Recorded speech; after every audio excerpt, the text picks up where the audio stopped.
Hi there, I'm recording this at approximately 12 o'clock on Sunday, the 11th of Feb, having just about recovered from my hangover yesterday. Again, I'm a rugby fan.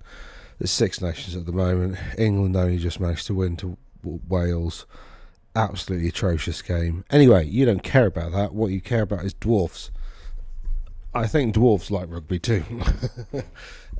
Well, we have Blood Bowl, don't we, in the realm of fantasy. Apparently, they did actually try first to write a rule set around rugby, but they just couldn't get it to work in a turn-based game. Whereas, turns out, American football works brilliantly in a turn-based game, so that's why Blood Bowl's that rather than rugger. Anyway, Dwarves. The Dwarves are, I think, pretty cool. I mean, as a Chaos Warrior player, I absolutely hate them because they're like the bane of any Chaos Warrior's existence. Like, you know, you're in for a tough matchup when you're playing against Chaos, when you're playing against Dwarves, because they're always like, it's almost like they're perfectly calibrated to kill Chaos. But anyway, I digress. So the restrictions are pretty standard. 50% characters, 25% have to be on core, up to half special, up to a quarter rare, and then other stuff. You're limited to like your top level heroes. You can take some Longbeards as a core choice if your general's a king, which, I mean, you probably will do. Both the king and the Longbeards, for reasons that will become apparent soon. You're allowed gyrocopters as special, which I'm not sure they always were, but I mean, that's pretty cool. And you're allowed a unit of hammerers per king or thane taken. So that restriction, I'm not sure whether that restriction and that restriction stack. Does this mean that you're allowed one unit of Longbeards as core and then one unit of... Oh no, Longbeards aren't hammerers, idiot. Silly Dan. Silly Dan. So yeah, hammerers are amazing. So basically, out of all the stuff that's in your army, Longbeards, hammerers and Ironbreakers are fantastic units. And we'll see why in a bit. I really like flame cannons as well. I think they could be super powerful. And actually, cannons are pretty good as well, considering their relative cost. Bolt throwers are probably still the best war machine in the game, though, and there's some cool stuff that you can do to them. So one of the cool things about dwarves is that they can upgrade their war machines by sticking runes on them, so they can make them even better, which is pretty good. I've just realised I've not got any like background music playing. There we go, that's better. Right. It's not always apparent because I don't actually have my speakers on very loud because I don't want it to go through the mic and also be through the audio in the thing. Right, so we'll first look at the special rules again to get the flavour of the army. I mean, that gives you the flavour of the army. It's short stuff, very dangerous over short distances. Where's the special rules gone? Normally after the magic weapons. Oh, there. That's not very much, is it? Right, death blow. Basically, this is slayers. So, slayers, when they're slain, they lash out and do a strength 3 AP 1 hit. Dwarf crafted missile weapons don't suffer -1 to hit when making stand and shoot. I think that's a nice rule. That kind of makes sense. It's kind of fluffy. Like there's a narrative lore reason for that, and also that works quite well on the tabletop because, you know, they're a castle army, right? So you castle up, you shoot at your opponent, and you just keep shooting until they're dead, or they charge into combat with you, and then you try and hold out for as long as possible until, you know, that's how dwarves normally work. Gromwell armor get to reroll 1s on saves. That's awesome. You know, that's an ability that you normally have to pay quite a lot of points for elsewhere, so that's a really, really good ability. Gromwell weapons. This is single ordinary hand weapons, so it's not like orcs and choppers. So the orc choppers rules applies to all orc weapons. This is a bit like the Chaos Warriors ensorcelled weapon rule in that it's just single ordinary hand weapons. Now, I think two-hand weapons it should probably apply to as well. Like, narratively, it doesn't seem to make any sense that this is just single, because like two-hand weapons, I don't know why it's not. The narrative, it doesn't make sense, but I mean, from a rules perspective, it actually absolutely makes sense. They were way too good, if not. They are -1 to flee or pursuit rolls because they've got little legs, so they don't run as fast. And runesmiths can attempt wizardly dispels. So Anvil of Doom dispels at level 3, but it's immobile, so that's not as good as you think, because your opponent will be able to just keep their wizards outside of 24 inches of it. Rune Lord and Runesmith are kind of level 1, level 2. You do have some runes though that help you to stop spells getting through anyway, so don't worry too much about that. Right. Dwarf Lords, here they are. They are exactly as you'd think a Dwarf Lord should be. They've got pretty high weapon skill. Dwarves typically tend to have movement 3, which is nothing. There is a lot of like drilled in the dwarves, which basically means you get to reform before you move, before making any move. So you can go into a marching column and essentially move them 9 inches. So I think actually on the tabletop they'll, because of all the drilled that you can buy, they'll be like, I think they're going to be quite a bit more mobile than you'd think. But anywho, the king and a thane can go on shield bearers or an oath stone. So an oath stone bloody dwarves. An oath stone is basically the unit just lugs around this massive stone with like runes and stuff on it, and the king or thane just stand on it wherever they're stood still not doing things. So like it's just it's just nuts. But yeah, that's something that happens. Yeah, and so this is why Longbeards and Hammerers are good, because if you take a king or a thane and whack them in Longbeards or Hammerers, they get hatred enemy characters. So it hates all characters in the opposing army. So that you just get a free upgrade to Longbeards. It's only enemy characters though. You got to be. I misread that the first time around. I thought that was enemy just everything, but it's just characters. I think all dwarves hate all orcs and goblins, I reckon.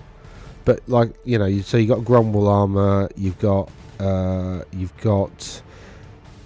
crafted, so you can take a pistol that will give you like a stand and shoot with a strength 4, AP 1, armor bane 1 thing that's going to be hitting on 3s because it's dwarf crafted, so you don't get the -1. You probably get the -1 for long range though. So, but you know, whatever. It's got rallying cries. It's got resolute.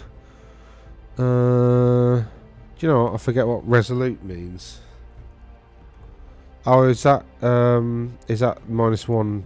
Yeah, that's the dwarf rule, isn't it? For that's for resolute means little legs, doesn't it? So that's -1 to So Oathstone challenges issued by a character with an Oathstone cannot be refused. Automatically pass panic tests. Cannot choose flee as a charge reaction. You're probably not going to choose flee as a charge reaction with this guy anyway. Yeah. So I mean that's 15 points. It's pretty good to make the unit immune to panic. It's pretty useful. Shield bearer essentially gives your guy +3 wounds. Yeah, it's heavy infantry, but it's got a split profile because essentially you've got shield bearers. Yeah, so the shield bearers, so they've got their own attacks profile. It gives them +3 wounds, which, you know, brings them up to 6 wounds. which might not sound like a lot. However, there is a rune in here which can give him toughness 10, which is amazing. So, you know, I'd be tempted to take King, Shield Bearers 185, toughness 10 rune 285, and then you can still buy another 25 points of runes on top. So you're spending like 310 points on a practically unkillable King, you know, that's now got a 3-up save. That's pretty good. They're not allowed magic weapons though. This is the other thing that's weird about dwarves. They've got to take runic stuff, and there's rules on runic stuff, like, as well. Weird rules around what runes you can take on what, like to avoid repetition, basically. This is the Anvil of Doom. It's a war machine. It's a standalone war machine character, so it's not a mount. It's just a standalone thing. It comes with the Forge Father on it, so this is a fully fledged like character. It can't be moved. It's got 3 bound spells that it can cast. They've all got a pretty good range, so you're going to be able to use them probably. But you can give like all your friendly units immune psychology, which is good. Well, that's excellent actually for a 7-up. I think, yeah, bound spells with a power level of 3. So essentially, to cast a spell, you roll 2 dice, and if the total of the 2 dice is more than the casting value, the spell is cast. You add the wizard's level in the case of wizards, or if it's a bound spell, you add to the power level. So actually, to get this, you only need to roll 4 on 2 dice. So a 2 and a 2 or a 3 and a 1 will do to cast the thing. They are bound spells, so they can be dispelled by somebody else. The other thing, the cool thing about bound spells is you cannot. So if you roll a double 1 for a spell roll, typically that's called a miscast, and bad stuff happens. Bound spells can't miscast, so you don't have to worry about, you know, negative consequences as a result of trying to cast these things. Anyway, target friendly unit may reroll any failed armor saves. If it's 11 or more, may reroll any failed armor saves, and gets +1 to its armor save to a max of 2. So you can. That's just insanely good, to be honest. That is really, really good. Reroll saves and have a 2-up save. Ouchie, ouchie, ouchie. Rune of Oath and Steel is amazing. I mean, yeah, the limitation on it being able to unbind stuff isn't really that much of a bother, because this is, you know, it's an enchantment. And this lasts until your next start of turn sub-phase, so it's not remains in place, so your opponent can't get rid of it. It just lasts until your next turn, so it lasts through their entire turn. Same with this one. Target unit, yeah, you can make something move again. That's awesome. Because you know, if you've got a drilled unit and you're in a marching column, right, you can essentially peg that unit 18 inches up the field. Which is a long way to move for a unit of dwarves. So, yeah, I think rather than the unkillable king, you're probably better off with an anvil, aren't you? And a load of thanes interspersed amongst some quite elite units. And Rune of Wrath and Ruin, 2d6 strength for hits. Now, like I said, magic missiles. Normally, either the number of attacks, the strength, or the AP is high. So one of those is high, one's medium, one's low. This is an excellent magic missile because it's got a high number of attacks, it's got a medium strength attack, and it's got a high AP. So 2 highs and a medium makes that an excellent magic missile. There's your generic runesmiths, which are sort of slightly lower level than, what is it called, a Forge Father, I think? Yeah, Forge Father. So there's some runesmiths, they're pretty good. I think this actually is the only faction where all your characters, apart from Slayers obviously, can have full plate armour.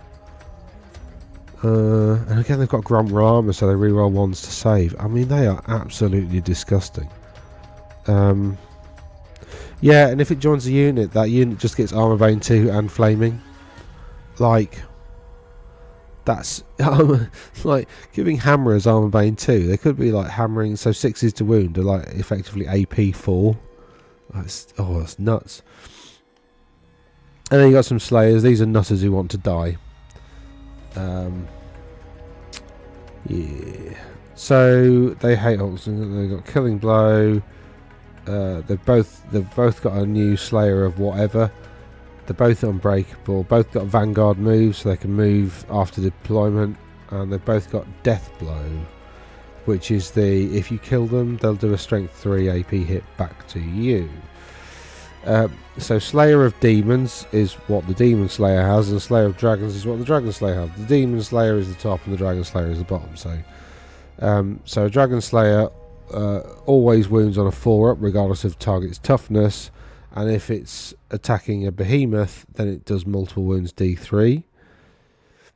And Slayer of Demons is the same, apart from it gets multiple wounds D3 against behemoths and warp spawned.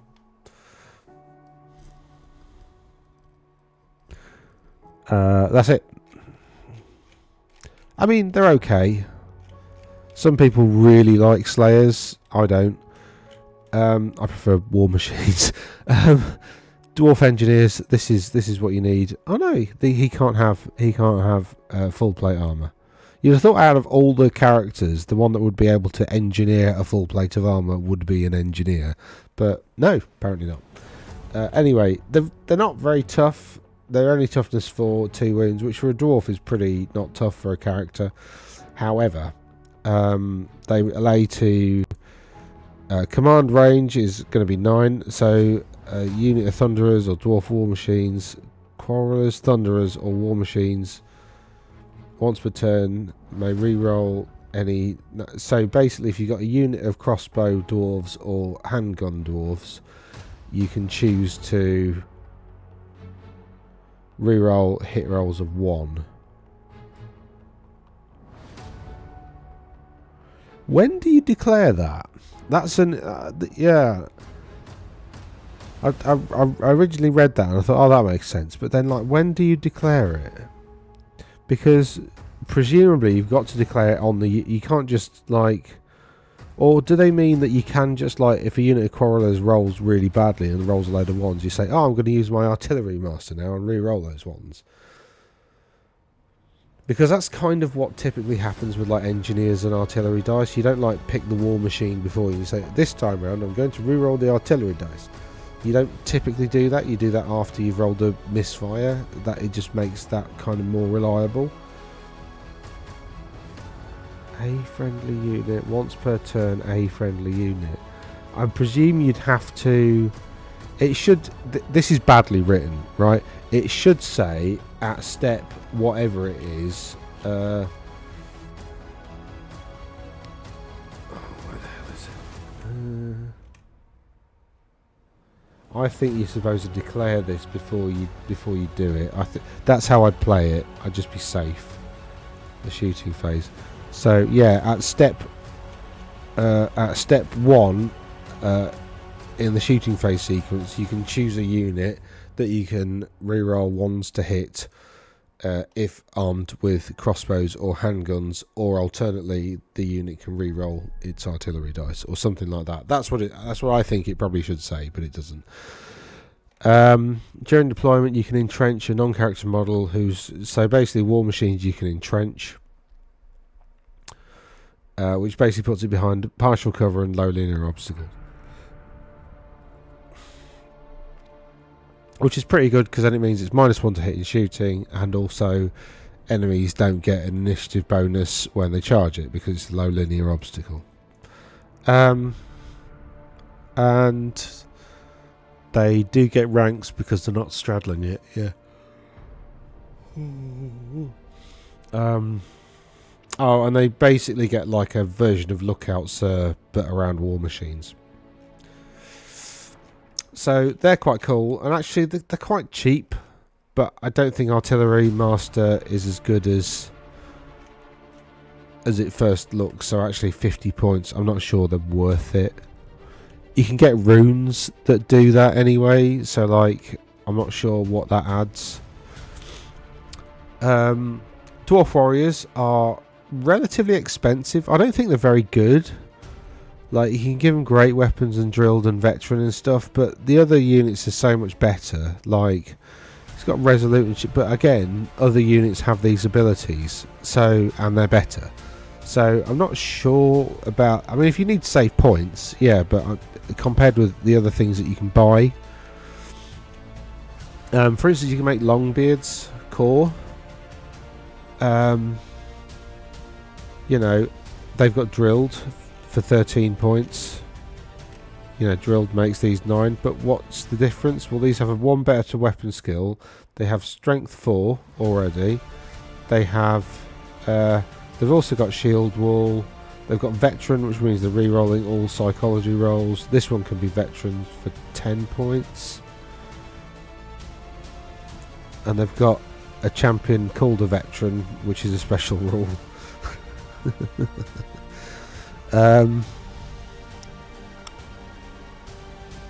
Yeah, these have got ground wall weapons. Have these? No, so these have got ground wall weapons. So as long as they're attacking with a single hand weapon, they've just got a... Was it AP1, I think? Or was it Armor Bane? I can't remember. Literally just read it and I can't remember already. AP1. Yeah, which is pretty cool. So, like... Yeah, Longbeards are way better. I'd be tempted just to take them... I know, you want to take them with great weapons, don't you, really? Again, because that just punts them up to... yeah. Actually, yeah, I suppose, and also friendly units within 6 inches can re-roll any failed panic test, so they've got like an area of effect as well. So Longbeards are pretty cool. Quarrelers and Thunderers, I suggest these probably make up the rest of your core. You know, they're pretty good. They've got dwarf crafted, so they can like stand and shoot from any range. You either give them handguns or crossbows. To me, actually, arguably crossbows are better because they've got slightly more range, and they're both AP effective. So handguns are AP1, Armor Bane 1, crossbows are Armor Bane 2, I think, is how that works. I'll just have a quick check.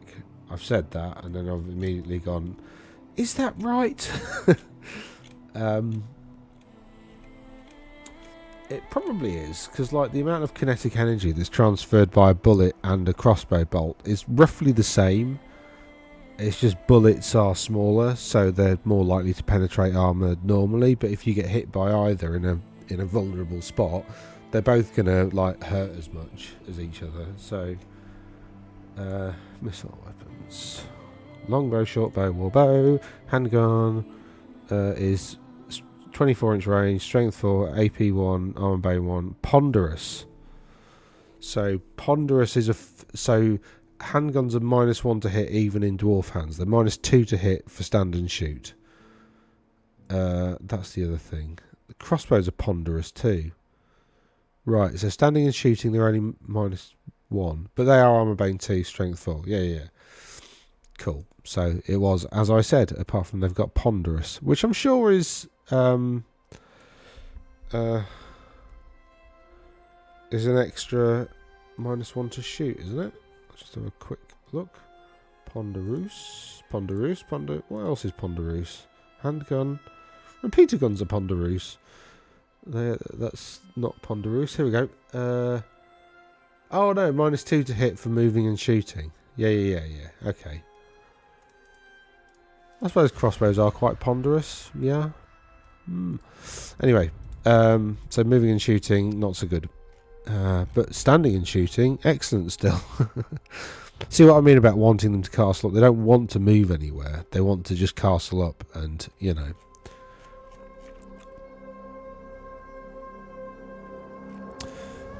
Rangers are... they have scouts and skirmishers and open order. Like, they're okay, but like...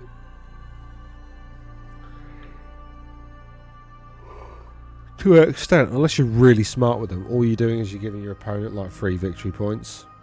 Because if you put a unit that's going to be isolated in the middle of nowhere, you know, that's just going to die, like, what's the point? I mean, unless you're having a go at the whole line thing, but I tell you, the line is not as effective as you think it is. Because if you think, right, so if you got like 30 rangers, right, not only have you spent nearly a quarter of your army on it, your opponent's going to charge you with multiple units, so you're going to be able to shoot them with with crossbows. However, there might be terrain in the way, so not all of your unit might be able to see. You know, remember, it doesn't negate all the shooting rules. Stand and shoot only negates the fact that if you start beyond maximum range, you will be in range at some point. But you still, if you're over half range, you're still shooting at long range, right? So you've still got potentially -1 to hit for long range. You've still got cover in the way, potentially -1. You know, it's not, so standing and shooting is not that good. You've also got like, and then your opponent's just going to charge 2 or 3 units in at the same time. So you're only going to be able to stand and shoot against one. And then, because of your low initiative, a lot of it's going to die. And then you're going to have very little to fight back with. And it'll probably break because it'll be overwhelmed by numbers. Even though you're leadership 9, you know. So, seriously, the line's not as good as some people seem to think it is. Hammerers are excellent. They're just brilliant. They've only got heavy armour. You can give them drilled and veteran. Takes them up to 18 points. At which point they're kind of similar to chosen in terms of points. They're getting on for chosen sort of level of points.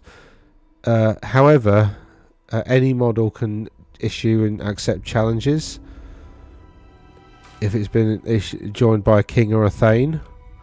Now, remember, King or a Thane gives it hatred enemy characters. Yeah. When it was charged, it gains +1 initiative and attacks. They get great hammers, which are great weapons with a bit of armor bane added. And not strikes last. So hammers are essentially initiative 4 great weapons during the turn in which they're charged, which is very good. And again, you can make them drilled and make them veterans. They've also got shield wall and stubborn, so, and Grommel weapons. So yeah, I mean, they're really, really, really, really good. They're quite expensive, but really good. You know, +1 attacks when they get charged with like those. Oh, they're just insane. And they got shield wall and stubborn. So essentially, the first time they lose a round of combat, they can just choose to get pushed back, which is nuts. The iron breakers who've got essentially a 3+ save.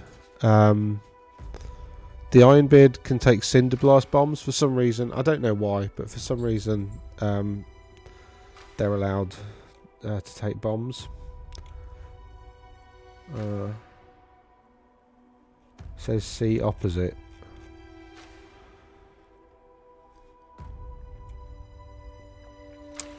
There you go. It's quick shot, so it's you don't get your -1 to hits when.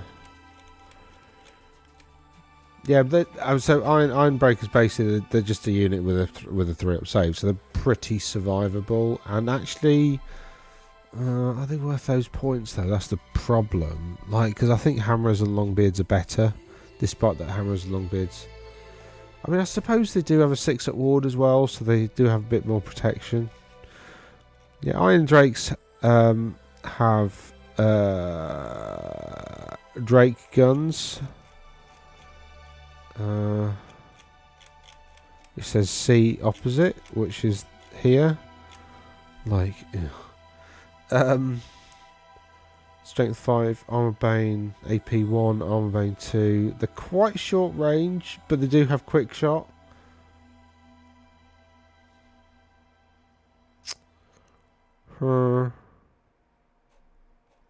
Yeah, I'm not sure. I mean, they look like they're pretty good, and they are a ballistic skill 4. Okay, so maybe they are pretty good then. I think. And the Iron Warden, the champion, basically can take a Trollhammer torpedo, which is sort of a crack missile in bloody dwarves. Miners have ambush. Yeah, they have ambushes, which is again pretty useful, I think. And the miners are pretty cool in that, you know, they've all got pickaxes and stuff. They've got loads of weird weapons and things. Slayers again are, you know, if you like Slayers, you'll like these. If you like me, you're not that interested in them. You won't. They are mixed. It's a mixed unit, so essentially you buy all your Troll Slayers and you can upgrade any number of them to Giant Slayers. Giant Slayers are always in the front rank, so I suppose this is the thing that's quite cool about them, that you could just take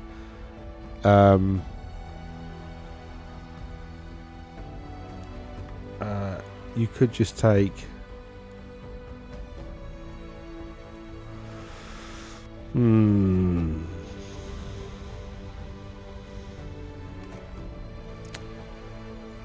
yeah, they always run on at least a 4.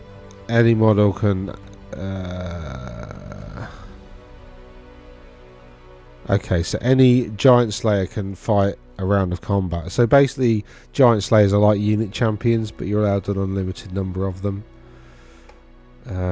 They do have motley crew, so you can equip stuff differently as well, which just so that can be like quite a complicated unit. So you could have like some Troll Slayers with +1 attack, and you could have some Troll Slayers with great weapons, and then Giant Slayers with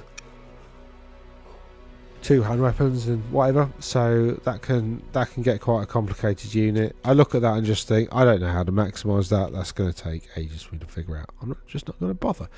But if you like Slayers, you know, they're a very flexible unit, and they have open order, which means they're quite manoeuvrable. Gyrocopters are really good, especially steam guns. Like, I know people are looking at the brimstone guns and the clatter guns, right? But like steam guns, like if you've got 3 of these, putting 3 breath templates over like a unit of Bretonnian knights, you probably just take out the unit. So for 180 points, you can delete 150 point Bretonnian lance every turn. I mean, that's just nuts. Absolute, they're so good, so good. Yeah, they're really, really, really good. And they got Vanguard, so they get to make a Vanguard move, you know. And they've got this dive bomb thing, so they can fly over a unit and do like, essentially if you got 3 of them, 3d6 strength 3 hits. They're great. And they got gyro bombers, which are like, which also have steam guns, and they're even better. Yeah, they're brilliant. Bolt throwers, these are reasonably cheap. Bolt throwers can take engineering rooms. Grudge throwers are stone throwers. Again, they're quite cheap. Cannons, again, relatively okay priced. It's just a cannon. Organ guns, flame cannons. Flame cannons I really like. I think they're quite cool. They can't take, so organ guns and flame cannons can't take engineering rooms. It's only like cannons, stone throwers, and bolt throwers. Then we've got runic items. Now there's some rules around runic items, so you can't have more than 3 runes on the same item, and it can't have, no model can have more than 3 runes from each category. So you can give like a weapon different types of different categories. They don't all have to.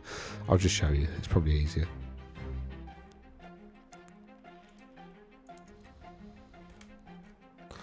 These are all still weapon runes. Can only be. Yeah, so like talismanic runes, for instance, you could have a ring with a couple of talismanic runes on, and then a brooch with another talismanic rune on. So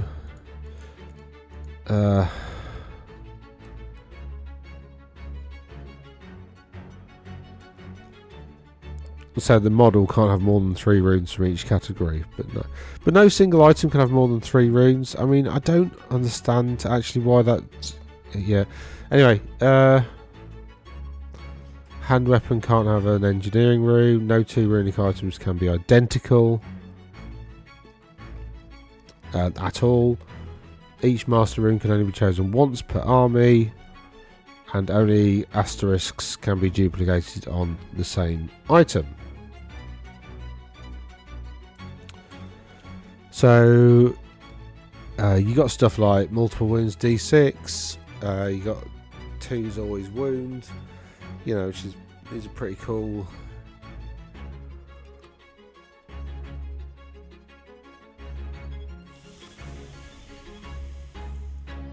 I thought there was a rule that said, yeah, no item can have more than 1 master rune. Yeah. So you can only have 1 of these master runes.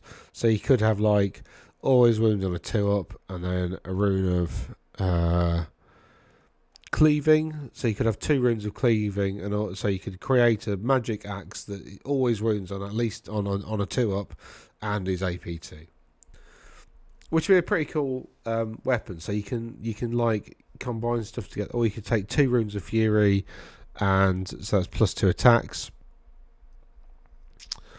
and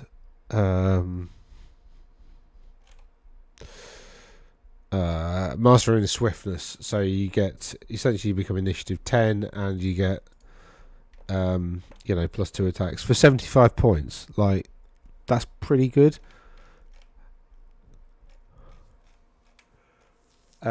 Master rune of adamant is the toughness 10 thing.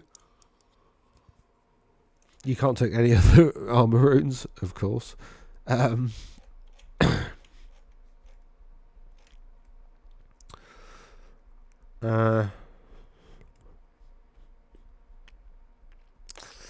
Yeah, I'm just trying to.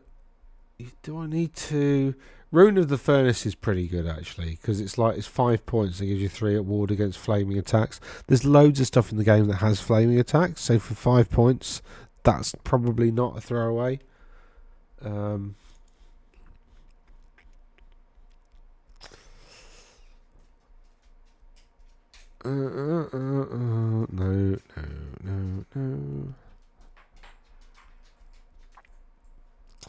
Master Rune of Stromling Redbeard is pretty good, because it's basically, because remember it goes with your battle standard bearer probably, which means 12 inches from him everybody gets +1 combat res, so that's really useful, especially for an army that's going to be castling up. Rune of Hesitation, there's a bit of debate around what that actually means. It says, an enemy unit that charges the front arc of a unit carrying a standard inscribed with the Rune of Hesitation does not count as having charged for the purpose of choosing which weapon to use, or using any special rules it may have. So, like, if you have...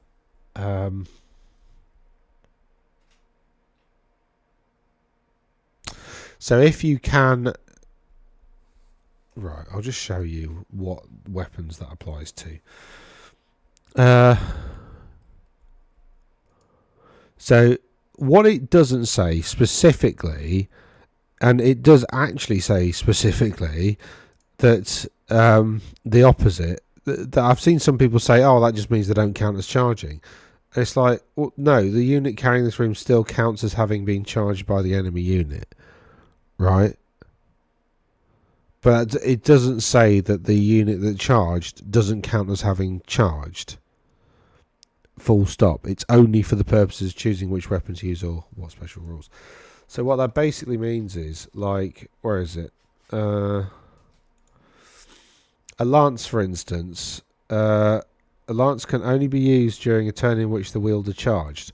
So essentially, because that sentence is under lance, you can't use a lance against this unit with hesitation.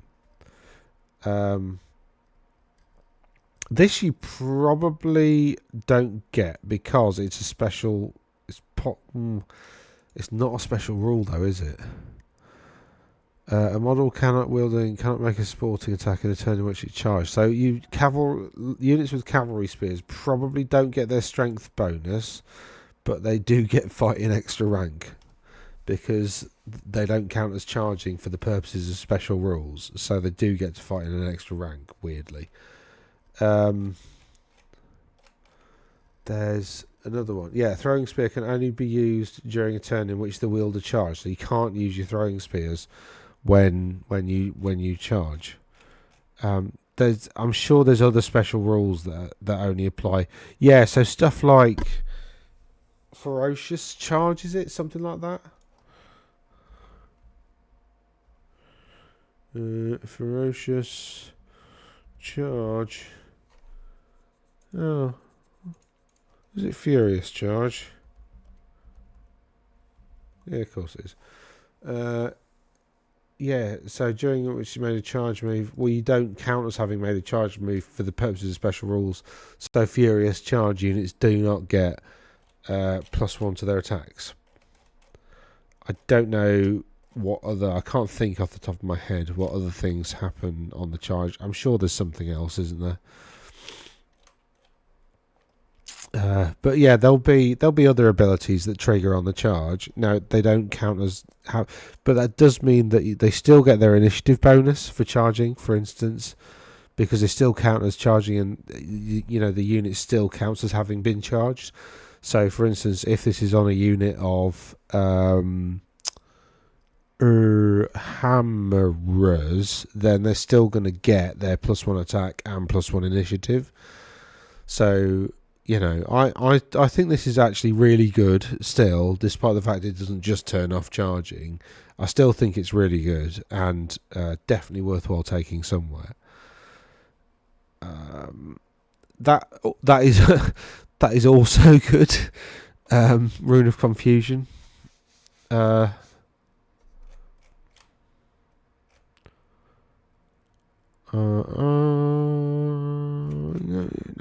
Right, so engineering rooms. These are cool. This is like the only faction in the game that can really upgrade its weapons. So, despite the fact that Chaos Dwarf war machines are amazing, Dwarf war machines can be if you want them to be. So, Master Rune of Immolation is for a cannon only. When the cannon dies, it blows up. So that's situational. Don't take because your opponent will know that. Then, I mean, I suppose unless you've got like a load of war machines and you put that one as the first one that needs to die. Yeah. Anyway, I guess Master Rune of Disguise is pretty good. Basically, -2 to hit in shooting. That's pretty good. Bolt throwers with +1 strength and no armor saves is amazing. Like bolt throwers, you definitely want a bolt thrower with this on the tabletop because it's like no armor saves is just great. So that's going to do so many casualties, especially if somebody's taking a really big unit. Rune of Forging, again, you're going to take probably maybe a couple of cannons, so you're going to give one of them Rune of Forging. And you might give the other one 2 runes of Forging, because then they're both different, because one's got 2 runes and one's got 1. So you've met the different rule, and that means you can reroll misfires. Or if you wanted to save points, you can go for Rune of Reloading and a Rune of Forging, for instance. So that's just 20 points for like a single misfire on the artillery dice. So you can use that. It doesn't say what that misfire might be, so it might be for the first dice roll, which would be a proper misfire, or you could just use it to make sure you've got a bounce. So Rune of Forging is pretty useful for upgrading your cannons. And that's dwarves, really. There's a lot of runic stuff that I'm just not going to go through because I think I've pointed out the bits that I think are pretty useful. Oh yeah, they have actual proper dispel scrolls as well, rune of spell breaking. So yeah, you definitely want them. Was there another one? Yeah, Rune of the Furnace. I said, didn't I? That one's probably. Master Rune of Balance is pretty good as well. Sorry, I know I said, oh, I've finished talking now. But actually, yeah, I've forgotten about that. So Master Rune of Balance is pretty good because it's like you get a Dispel Scroll against once per turn, rather than... So a Dispel Scroll is 25 points, one use only for everybody else. Dwarves get to pay an extra 10 points to have one every turn. You know... And remember, Wizardly dispels your opponent's remains in play spells. You're dispelling them at the start of your turn. In your conjuration phase, you can get rid of their remains in play stuff. So you can use it effectively if you play your cards right, like twice every single battle round. To get rid of remains in play stuff, and also, so I mean that's really, really, really super good. So yeah, I mean, there's a lot of flexibility. There's a lot of cool stuff in the dwarves, in terms of their army book, what they can take and everything. I suppose they're a bit like orcs and goblins in that I want to take a bit of everything, and then when you add up a bit of everything, you get to about 4,000 points. Then you think, well, how the hell do I trim this into a useful list? So it's going to take me a bit more time working through. Have I even started doing a dwarf? Yeah, so my dwarf list so far, I've decided to go for a king with toughness 10. I've gone for an engineer, a thane. On foot, I didn't give him shield bearers. I should have done. A thane, and then a runesmith.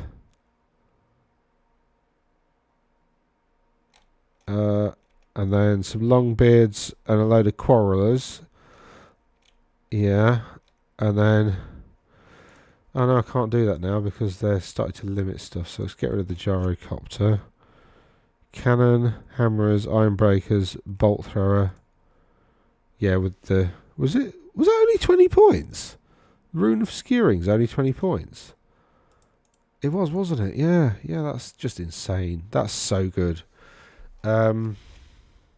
Yeah, and I've got a cannon with a rune of reloading, and I wanted a rune of forging as well if I could fit it in the points. Do you see what I mean? So like, I've got the cannon that I want, I've got the bolt thrower that I want, I've got some iron breakers, I've got some hammerers, I've got some longbeards, I've got some gyrocopters, I've got my core units that I've made up, and I've got the characters that I want.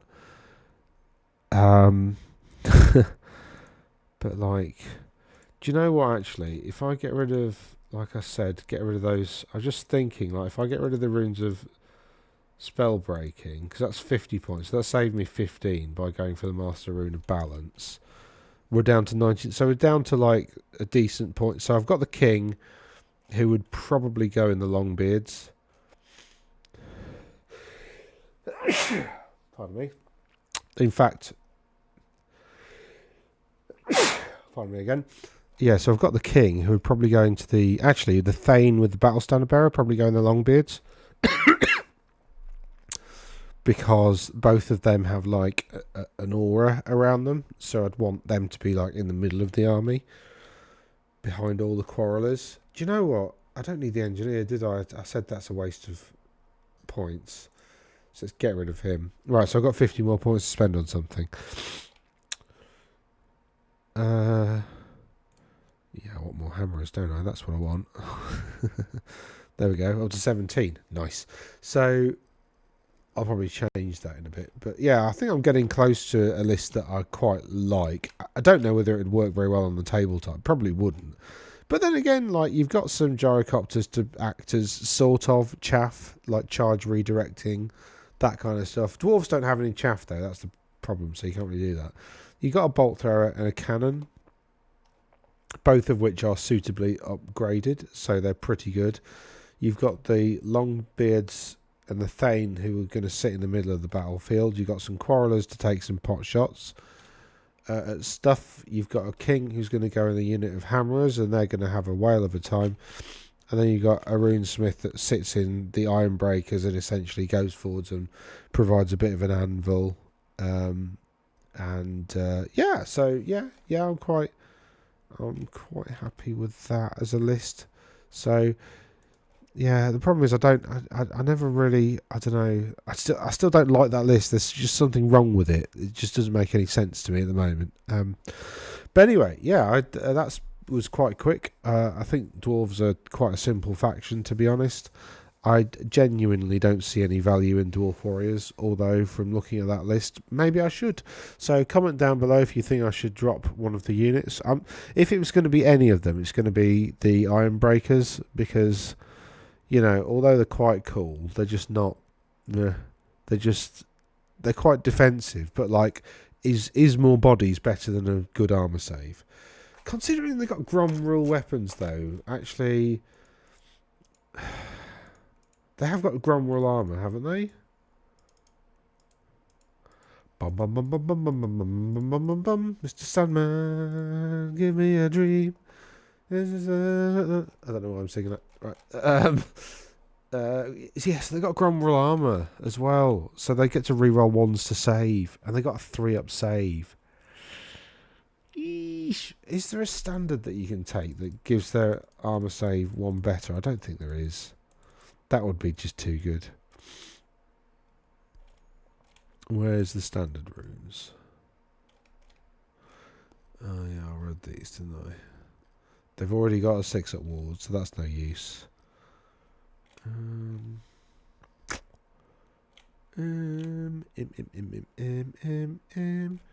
I mean, one of those would be quite useful on them, I think.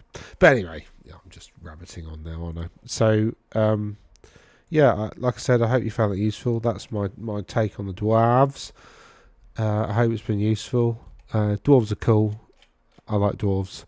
I just, again, can't work out, you know, what to put in my army. But again, I hope that's been useful. I hope you enjoy. If you're a rugby fan, I hope you enjoy the Six Nations. Got Ireland, who's going to give Italy a spanking in about, in a bit later on this afternoon. So I need to go off and get some Guinness. So anyway, it's been lovely wittering at the camera for a bit, and hopefully you found this video useful. And if you have, you know, you can like and subscribe and all that sort of stuff if you believe that I've earned your subscription.